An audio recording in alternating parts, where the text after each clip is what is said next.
Hello, and thank you for joining the second episode of the Kaanch Spotlight. We at the Kaanch, we're on a mission to break stereotypes and showcase inspiring and empowering women through fashion. And today, we're super excited to actually have one of our style icons, Arjita, with us. Thanks for having me, Lovey. It's great to be here. And thank you so much for joining us. So we'll get started right away. Now, Arjita, what does the Kaanch represent to you? That's a great question. So I think Kaanch has been very interesting for me, Lovey. I've gone through seeing stories of these different icons who come from different fields. You know, we think of success in a box mostly when we think, oh, if you're a CEO, you're successful. Oh, if you're an engineer, you're successful. If you're a scientist, you're successful. Whereas Kaanch shows you're empowered and successful no matter what profession you are in. And that is really, that's what resonates with me. So thank you for doing that at the Kaanch. Of course, it's of really course. special. And how have you perceived fashion, throughout your career, throughout your upbringing? Would love to hear about that.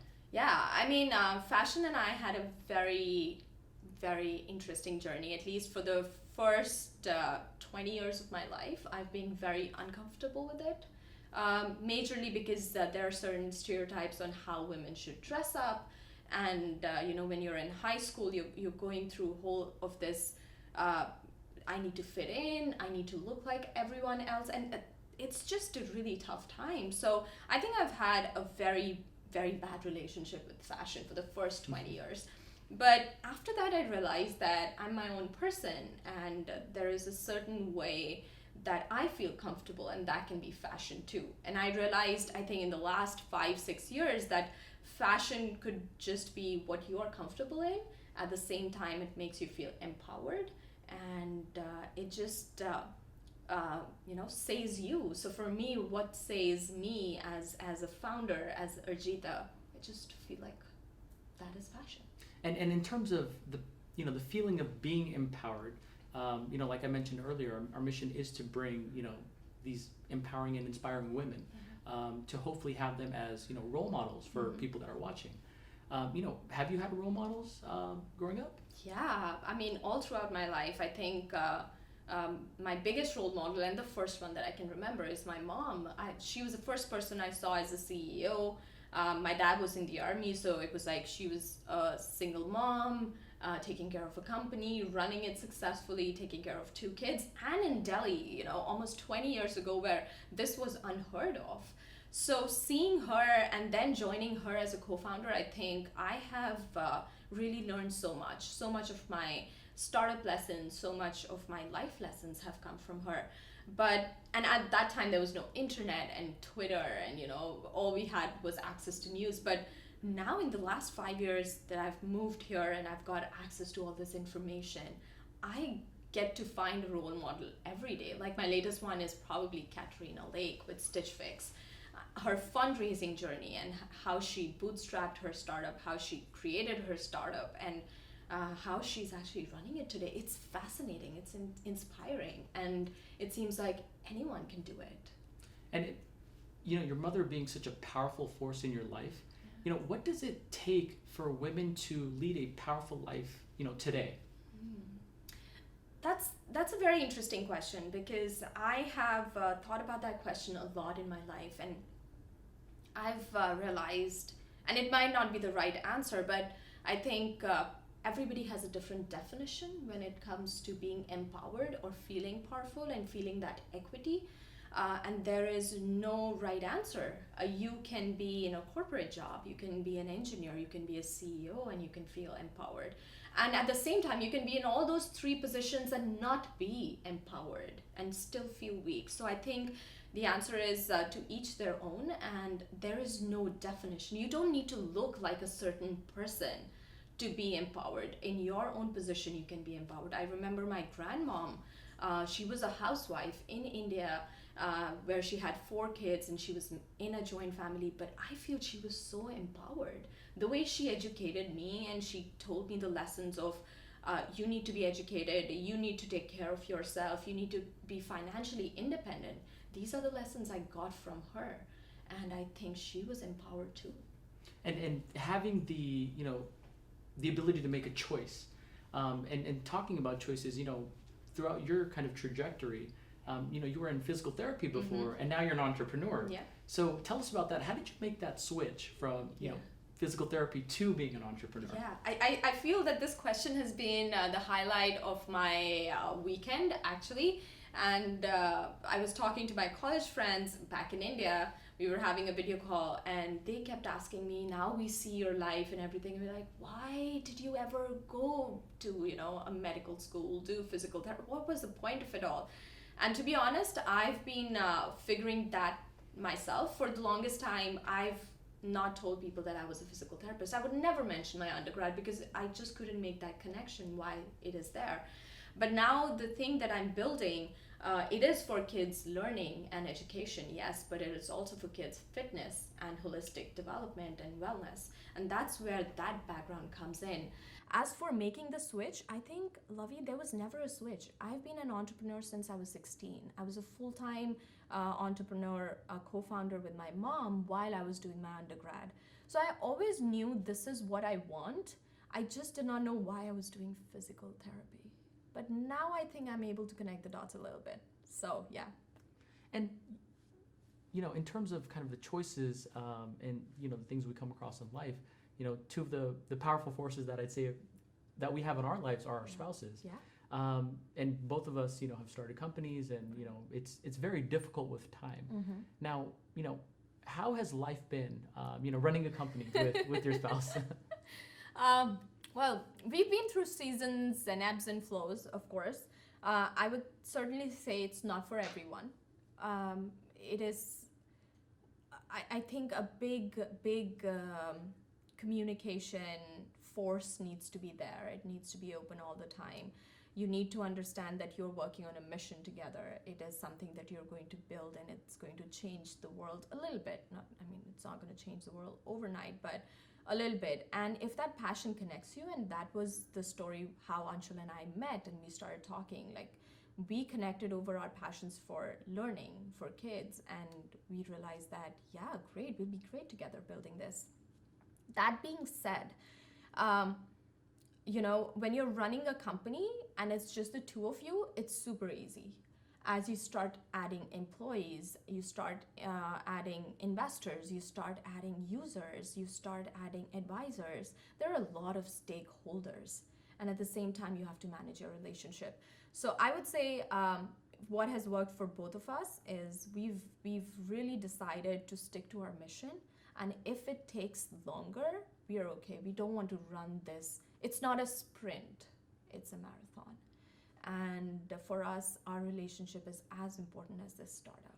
And as long as we focus on both of them together and balance it out, our mission is sacred to us. We're going to stick to that. And I completely agree with, the ebbs and flows, and having someone to lean on, Exactly. through the difficulties. Exactly. Now, one of the difficulties that I'll bring up is something that's faced by, so many entrepreneurs. Yeah. Funding. Oh, man. Oh, yes. So how has funding been? And, tell us about your journey and, any tips or tricks, for the audiences that are tuning in. Well, wow. So I wish I could say it's really easy and it's really fun, and it's so not. Like I would say it is a soul-crushing experience, fundraising, and it is not for the lighthearted. We have raised couple of rounds. We did one round last year, we did one round this year, and we're done. Like I'm done with fundraising. Done with it, huh? I just don't want to do it. In terms of fundraising for tips and tricks, you need to be really thick-skinned. You need to take rejection and understand that it's not about you. Don't take it personally. You cannot feel bad that your idea isn't good. It's just not a fit for certain people. And not every idea, I would say, should go to a VC or is even investable, if that's a word. But there are so many businesses out there that just can be bootstrapped and become really big. Or there are so many businesses out there that just need a little bit of money to kickstart, and they can go ahead to actually build a sustainable revenue model. So I would say investor relationships are really hard, especially when you give someone some equity of your company or stake of your company. You're giving a part of your company, that means you're accountable. You have to tell them what's happening. Every penny is accountable. So the freedom goes away, but at the same time, you need people who believe in your vision. Like right now, our investors, our angels, our VCs, one thing was very important. Um, they believed in us and they believe in our mission. So they're not pushing us towards, hey, make money overnight. They want to be in this thing for a long time. They want us to take time. So you need those right stakeholders as investors.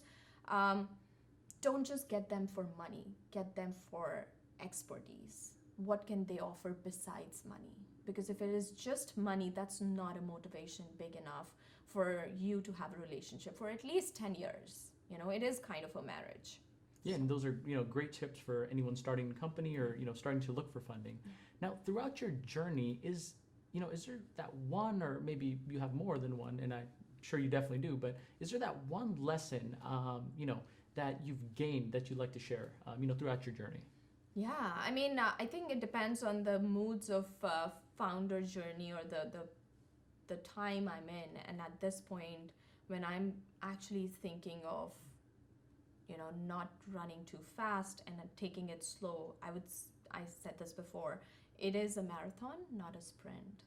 So you don't need to burn out. Take care of yourself. You are the biggest asset that this company has at this point. If you're not there, who's going to run it? So I would say take care of yourself. It is super difficult, yes. Surround yourself with people who really care about you and find those people. Sometimes find people who are in a similar journey. Like some of my friends are people who are founders, who are in this phase as well, so they understand. And some of them are not founders because sometimes I don't want to talk about startups. I want to talk about general life, and that's where it is. The other thing is focus. Discipline is very important. If you're not in it for a long time, if you think this is something that you're going to make money off, that may happen eventually in life. If you're successful, only 0.1% of startups actually end up making money. So don't do it for the wrong reasons. Do it because you're believing in something, and make sure you're talking to your users. Most of the startups, when they start building something out, they want to build a cool product. They forget the users. Who are your users? Talk to them every day. Mm-hmm. There was a point where I would talk to or interview at least 20 moms every week. Now it has become way lesser because we've got a huge customer base. We've reached a product market fit. But even before you invest in your product, find out who your user is. Develop that, do that customer development, and spend time. And in terms of your startup equally, we'd love to hear any updates, any announcements that you'd like to share with us. Yeah, for sure. So we actually released our very early beta earlier this year. And now we did a couple of tests, and we've got a lot of insights from our moms, from the kids, from the dads. They've told us a lot of things. So we are back into production for our next version of the game. And our waitlist is open. So anytime anyone wants to sign for the waitlist, we are going to be releasing something in 2020. So we're very excited about that. Yeah, and definitely, we'll share with our audiences and definitely have them sign up. Yeah. I'm going to throw in a little curveball question now. You brought up the concept of, having your group, and, you've been chatting with other founders. Yeah. Now, this is a question I like to pose. We're putting so much time and effort into so many things, and sometimes you don't get the result that you want. Yeah. And sometimes, you're just at the right place at the right time. Yep. Now, in terms of your journey, being at the right place at the right time, or your actual, hard work and determination, which one has played more of a role in your life? I would say both. You need to work hard at the right time, at the right place. And that's what people are going to be looking at.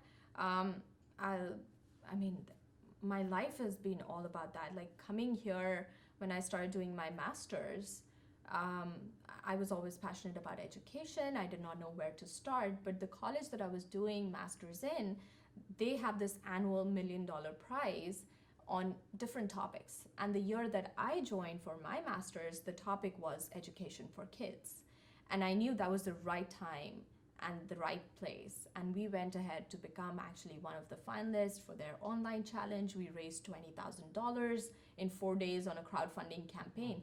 But had that thing not been there, I would have been working really hard on my challenge, but I wouldn't have been able to get that traction. The second thing, when we released Da Vinci Club, we got success because so many parents were worried that their kids will become screen zombies and they will not move.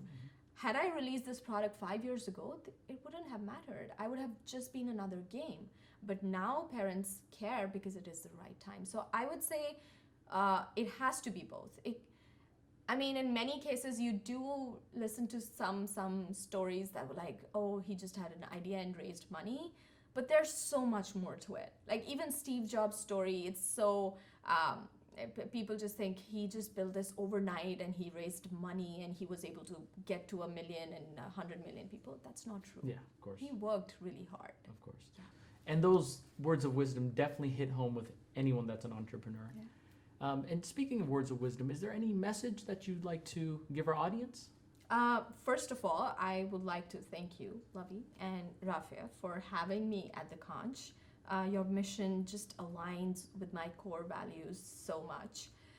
So thank you for that, and thank you for making me a small part of your big journey. I can't wait to see where you all go from here and what the Kaanch becomes. In terms of for the audience, I share my journey as a founder, as an entrepreneur on my blog, on my website, but majorly on Instagram and Twitter. So feel free to follow me. I do something called the #MyExperiments with Entrepreneurship, and would love if any one of you have any questions around how it is to run startups. I also mentor a lot of startups, Lavi. So if anybody is looking for help in their early stage with customer development, with marketing, hit me. I would love to talk to you. Thank you. And it was an absolute pleasure having you on the Kaanch Spotlight episode 2. So just for our audiences, thank you so much for joining us, and stay tuned for the next episode of the Kaanch Spotlight.